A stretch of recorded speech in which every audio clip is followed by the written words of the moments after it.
Querido amigo, hoje temos como alvo estudarmos os capítulos 10, 11 e 12 desse segundo livro das Crônicas dos Reis de Judá. Pois, após vermos a vida dos 3 primeiros reis de Israel, que reinaram sobre Israel como um reino unido, Saul, Davi e Salomão, nesses capítulos nós vamos encontrar o relato da divisão do reino e o reinado de Roboão sobre Judá. É importante também que você que tem nos acompanhado relembre a estrutura e os propósitos desses livros das crônicas. Talvez você vá estranhar que desde o capítulo 10 até o capítulo 36, o último desse livro, se enfatizou a história dos reis de Judá e nós não temos uma menção clara sobre os reinos de Israel. Sobre o reino de Israel, sobre as tribos de Israel, sobre o reino do norte. Nós temos pelo menos 2 razões para esse procedimento. Primeiramente, o reino de Israel, o reino do norte, depois do exílio para a Síria, praticamente ele foi destruído, ele foi extinto. Na verdade, ele não foi mais reconhecido como reino independente. O reino do norte, também chamado de Efraim, cuja capital tinha sido Siquém, Penuel, Tirza e Samaria, esse reino foi conquistado pela Assíria, o poder mundial da época, e em 722, 19 reis depois, esse reino terminou com seus dias. Logo depois, então, da Assíria cercar a capital, Samaria, por 3 anos e invadir todo o território, muitos israelitas foram levados cativos para a Síria e para outras partes do império também. Nessa época, por causa desse domínio estrangeiro, muitos dos moradores pertencentes às tribos do norte, esses moradores israelitas que amavam o Senhor, eles fugiram para o reino do sul, fugiram para Judá. E também, muitos outros povos gentios que tinham sido subjugados pelos assírios, eles foram transferidos para o território de Israel. Isso nós vemos lá em 2 Reis, capítulo 17, versículo 24. E assim se formou uma mistura de povos, costumes e religiões tão diversa, que em conjunto, os restantes que tinham ficado no território do Reino do Norte, eles ficaram todos afetados por esse povo que chegava. Casaram-se, deram-se em casamento, e aí então deram origem aos conhecidos samaritanos com quem os judeus não mantinham relações. Portanto, se Israel fora completamente absorvido e, portanto, extinto, não tinha razão o cronista, autor desse livro, de recapitular a história de um povo que não existia mais. Uma segunda razão pela qual o cronista não relatou nada sobre a história de Israel é que todos os reis do Reino do Norte foram reis maus, que não andaram de acordo com o Senhor, não andaram nos caminhos do Senhor. Todos os reis do Reino do Norte pecaram como pecou Jeroboão I, que embora tenha sido encorajado por Deus para obedecê-lo, para receber dele a recompensa, conforme nós lemos lá em 1 Reis, no primeiro livro dos reis, nós já estudamos, lá no capítulo 11, versículo 26 a 40, Jeroboão I desprezou as palavras do Senhor e se enveredou pelos caminhos da idolatria. Ora, diante disso, o cronista, autor desse livro, também entendeu que deveria recapitular, então, a história do Reino do Sul. O reino de Judá. Para quê? Para que aquela geração que estava retornando para o seu território, para a cidade sagrada de Jerusalém e para o local onde fora construído o majestoso templo dedicado ao Senhor, aí sim essa história deveria ser contada para que essa geração fizesse essa ligação com a história passada do povo de Judá, do Reino do Sul. Você deve se lembrar também que no programa passado nós mencionamos alguma coisa com relação a uma maneira pela qual esse autor, que para nossa opinião foi Esdras, ele procedeu de uma maneira muito interessante ao registrar os eventos que ele registrou. Você pode olhar na vida de Salomão, na vida de Davi e na vida de Saul. Nós não encontramos na vida desses três reis os grandes pecados, os grandes desatinos que eles cometeram contra o Senhor. Foram reis que certamente levaram Israel a experimentar um tempo de grande prosperidade. Mas é interessante perceber que o autor não estava interessado em demonstrar detalhes pessoais das desobediências desses reis. O que o autor Esdras estava interessado era comunicar a esta nova geração pós-exílica que esses três reis que reinaram sobre Israel como um país unido, na verdade tiveram um grande mérito. Em 120 anos de reinado, eles fizeram Israel prosperar. O autor desse livro também teve um outro procedimento bem específico. Primeiramente, mencionou de modo breve a pessoa e o reinado de Saul. Num segundo lugar, ele relatou com muitos pormenores, muitos detalhes, a pessoa e o reinado de Davi, o homem segundo o coração de Deus. E em terceiro lugar, ele registrou a pessoa e o reinado de Salomão, que teve um bom começo, mas infelizmente teve um final triste. Por quê? Porque ele se deixou envolver pelas práticas da idolatria das suas muitas mulheres, como nós vimos no programa passado. Agora, perceba bem, depois disso, a partir do capítulo 10, então a partir desse capítulo, o autor inicia o relato e o registro da pessoa e do reinado dos 20 reis que sucederam a Salomão, no reino de Judá. Logicamente, o reino de Israel não é mais objeto de uma atenção do cronista, porque o reino de Israel já não mais existia. Então, a partir de agora, a partir desse programa, você vai começar a perceber que nós vamos só tratar dos reis que reinaram sobre Judá. E o primeiro rei que sucedeu Salomão foi Roboão, o seu filho. E por não andar nos caminhos do Senhor, por não ter a sabedoria do seu pai, ele fez com que o reino fosse dividido. Embora tenhamos que reconhecer também que essa divisão foi ocasionada da parte de Deus como uma disciplina contra a idolatria de Salomão. Mas em termos humanos, olhando para a atuação de Roboão, nós percebemos que ele foi responsável por essa divisão daquele grande reino que era o reino de Israel. O reino se dividiu e formou dois reinos, o reino do norte, rebelde a Roboão, e o reino do sul, favorável e obediente à linhagem davídica. Nesse programa, então, nós vamos nos deter no estudo desses eventos. No capítulo 10, nós vamos encontrar exatamente o relato dessa divisão do reino de Israel. No capítulo 11, encontramos o início do reinado de Roboão, e no capítulo 12, encontramos o desenvolvimento do reinado de Roboão com as suas lutas, com as lutas que ele teve que enfrentar contra os inimigos ali próximos de Israel. Então, a partir desse estudo, até o final desse segundo livro das Crônicas, eu quero convidá-lo a analisar comigo a vida desses 20 reis de Judá, considerando em todos eles os seguintes aspectos. Eu quero considerar com você 7 aspectos de cada um desses 20 reis. E isso até o programa final em 2 Crônicas. Segundo livro dos Crônicas. Primeiramente, a sua posição na ordem dos reis de Judá. Em segundo lugar, um outro aspecto, o nome do rei e o significado desse nome. Um terceiro aspecto, nós vamos saber a sua filiação ou o parentesco que ele teve. Qual a sua descendência. Em quarto lugar, um outro aspecto, nós vamos entender, registrar aqui nos nossos programas, o período do seu reinado, de que ano a que ano.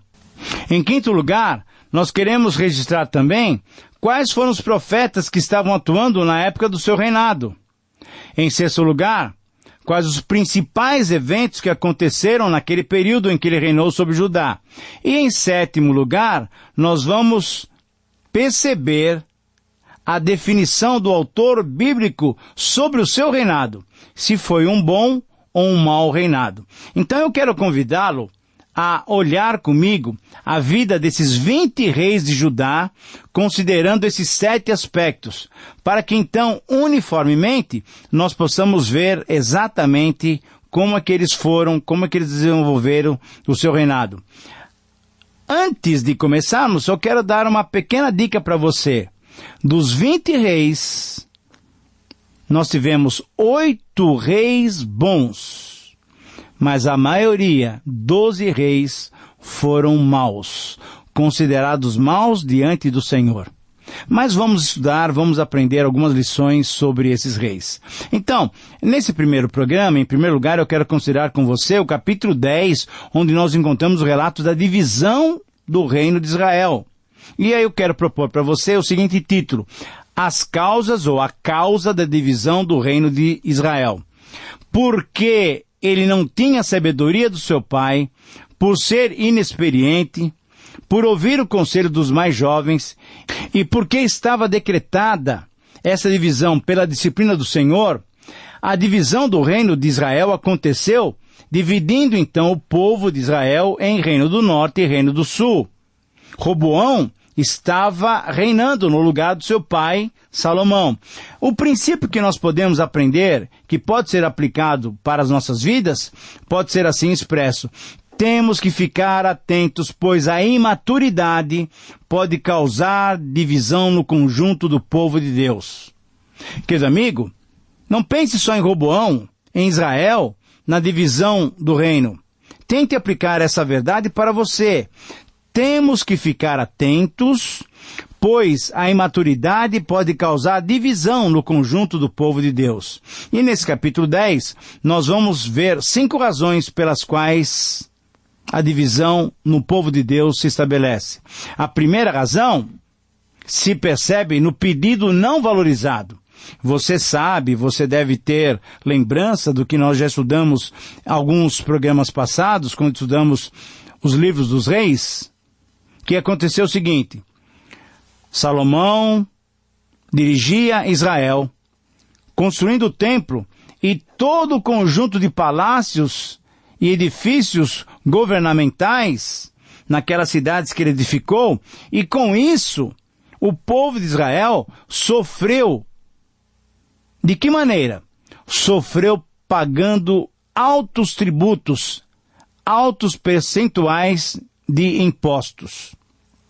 Quando Salomão morreu e Roboão tomou o trono, então foram até Roboão e pediram para ele que aliviasse a carga de impostos, para que então pudessem viver com mais tranquilidade.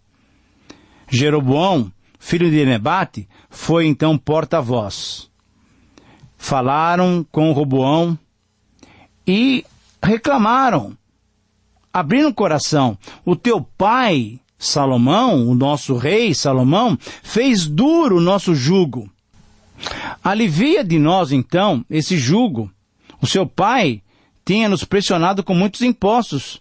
Diminua um pouco os impostos. Foi esse o pedido, um pedido justo até. Mas o que aconteceu? Roboão se aconselhou com 2 grupos.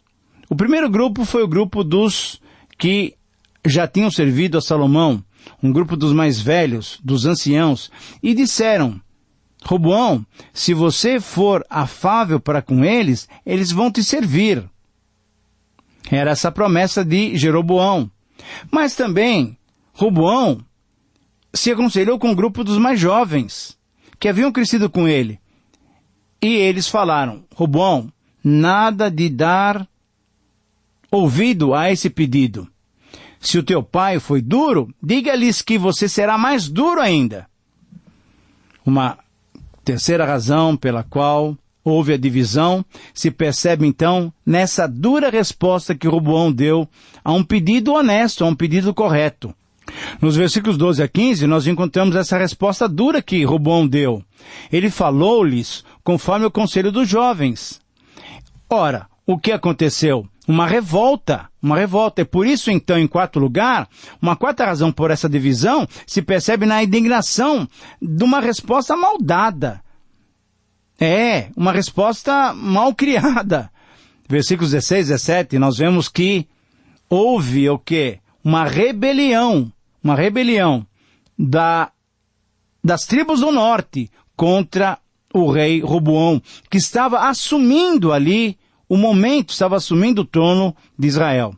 A quinta razão da divisão se percebe pela inabilidade da liderança. Roboão era um líder despreparado. Muitas vezes as nossas igrejas sofrem porque temos na liderança da igreja gente inábil, gente despreparada. E sabe o que Roboão fez? Ele mandou esse homem chamado Adorão, que tinha sob sua responsabilidade cobrar os tributos, para tratar com as tribos do norte, que eles deveriam continuar pagando os impostos. Ora, o que aconteceu? Uma grande rebelião. Eles apedrejaram esse homem Adorão e ele morreu. O que aconteceu foi que o próprio rei Roboão, ele subiu no seu carro e fugiu para Jerusalém. Então, foi provocada a divisão do reino de Israel.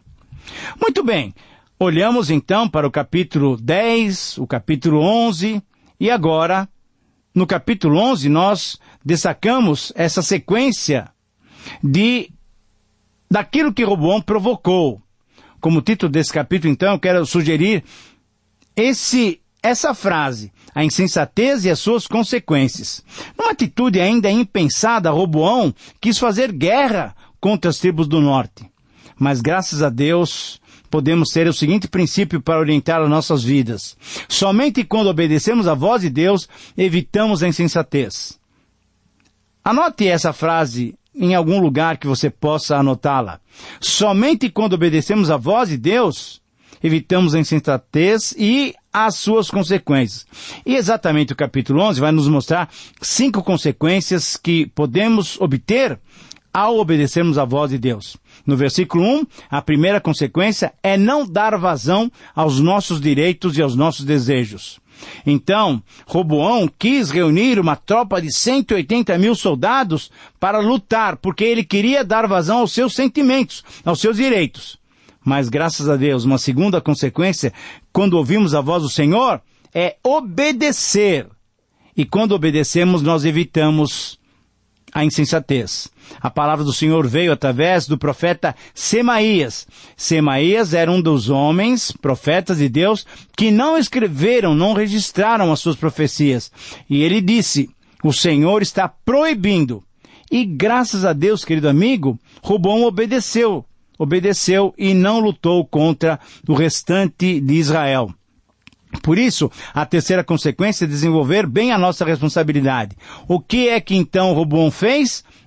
Ele edificou várias cidades, construiu várias cidades, prosperou o reino de Israel sob a sua governança, sob o seu governo, sob a sua administração. Então, em quarto lugar, uma outra consequência é receber e abrigar aqueles que buscam o Senhor. Quando nós ouvimos a voz de Deus, nós ficamos mais abertos para ver que outros tantos que amam a Deus querem estar do nosso lado. E o que aconteceu é que sacerdotes, levitas, habitantes de todo Israel, que não concordaram com a maneira pela qual as tribos do norte se rebelaram contra as tribos do sul, eles migraram para Judá. E aí, então, o que aconteceu é que a população de Judá, do Reino do Sul, cresceu, com gente que amava a Deus, com gente que buscava a Deus. E, finalmente, uma quinta consequência é que Roboão soube proceder com prudência. E aqui, então, nós vemos que ele usou de prudência e colocou cada um dos seus filhos nas cidades fortificadas, para que então, em Judá, não houvesse mais rebelião. Graças a Deus por essa fase da vida do rei Roboão, que se manteve correto diante do Senhor. E no capítulo 12, terminando então o nosso programa, nós percebemos um outro detalhe que o cronista quer registrar. Ele registra então um resumo do reinado de Roboão e, como nós mencionamos, nós vamos descrever agora através de 7 aspectos. O primeiro aspecto refere-se à sua posição no reinado de Israel. Ele foi o último rei do Reino Unido e o primeiro rei do reino dividido. Ele reinou sobre Judá. O segundo aspecto refere-se ao seu nome e o significado. Logicamente, você está ouvindo o programa, sabe que ele se chamava Roboão, que quer dizer, ele faz o povo aumentar. E, na verdade, isso aconteceu, porque muita gente do norte veio para o sul. O terceiro aspecto refere-se à sua filiação. Ele era filho de Salomão com uma das suas esposas gentias. Ele era filho de Naamá, uma princesa amonita. O quarto aspecto refere-se ao período que ele reinou. Roboão reinou do ano 931 a 915 e, portanto, no total de 17 anos reinou sobre Judá. O quinto aspecto refere-se aos profetas que estavam em atividade. Estavam em atividade os profetas Semaías, que falou-lhe ao coração através da voz do Senhor, e também o profeta Ido. O sexto e penúltimo aspecto refere-se aos eventos que marcaram seu reinado. Roboão enfrentou, como rei de Israel, uma terrível guerra contra Sisaque, rei do Egito. Mas quando ele se curvou e pediu perdão a Deus, Deus o abençoou, o perdoou. Ele experimentou a misericórdia do Senhor. Pois em Judá, diz o texto, haviam ainda coisas boas. Mas ele teve que aprender a diferença entre servir a Deus e servir um rei terreno. E finalmente, o sétimo aspecto do reinado de Roboão, da vida de Roboão, refere-se ao resumo conceitual do seu reinado. Tendo confirmado o seu reinado e havendo se fortalecido, querido amigo, ele deixou a lei do Senhor. E ele fez o que era mal, porquanto não dispôs o coração para buscar o Senhor. Versículo 1 e versículo 15 desse capítulo 12. Querido amigo, que Deus lhe dê graça para não se desviar dos caminhos do Senhor, fazendo como fez Roboão. Para não ter, como resumo, fez o que era mal diante dos olhos do Senhor. Que o Senhor nos abençoe e nos conceda a sua misericórdia e graça. Um grande abraço e até o próximo programa.